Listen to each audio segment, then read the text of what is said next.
La maison sur la montagne.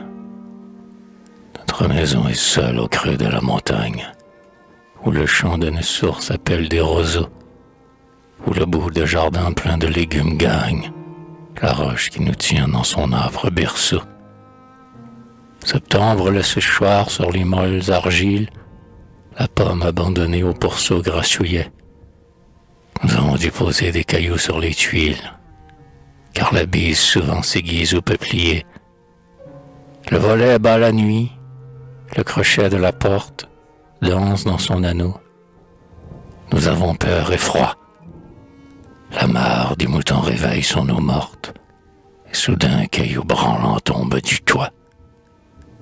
J'aime, sous mon poirier rongé de moisissures, des champignons serrés voir surgir le hameau. Un petit dahlia me plaît par ses gaufrures.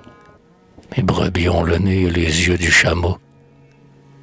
Notre univers s'étend au gré de notre rêve. Le silence est mouillé par la voix du torrent. La lune de rondeur sort quand elle se lève d'un nid de thym perché sur les monts déclinants. Assise dans le jour de la porte qui pose son reflet sur la cruche verte et le chaudron, pour la pomme de terre au ventre dur et rose, je couds des sacs. Je vois blondir le potiron. Les pruneaux violets se rident sur leurs claies. La salade du soir est dans le seau de bois, et des corbeaux goulus qui frôlent les futaies font en se querellant tomber de vieilles noix. C'est le temps où la feuille aux ramures déborde, la montagne nourrit des herbes de senteur.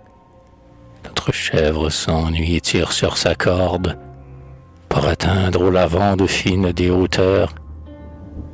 Le maître près d'ici laboure un champ de pierre. Je vais pour son retour tremper le pain durci, préparer à sa faim une assiette fruitière et le verre où le vin palpite et se soupit. Nous nous plaisons de vivre à côté de l'espace. Un vol d'abeilles tourne avec des cris de fleurs.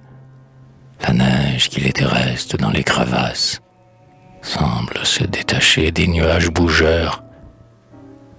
Des guêpes au long corps têtent les sorbes mûres. La maison qui se hale à des mousseaux d'eau.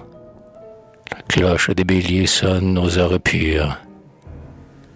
Pour nous chauffer, sitôt que la lune a l'œil clos, le soleil comme un bœuf fume dans l'aube nue, car sur nos piques le ciel de l'un tiède étendu, et notre front obscur est touché par la nue, lorsqu'elle vient dormir dans les chaînes tordues.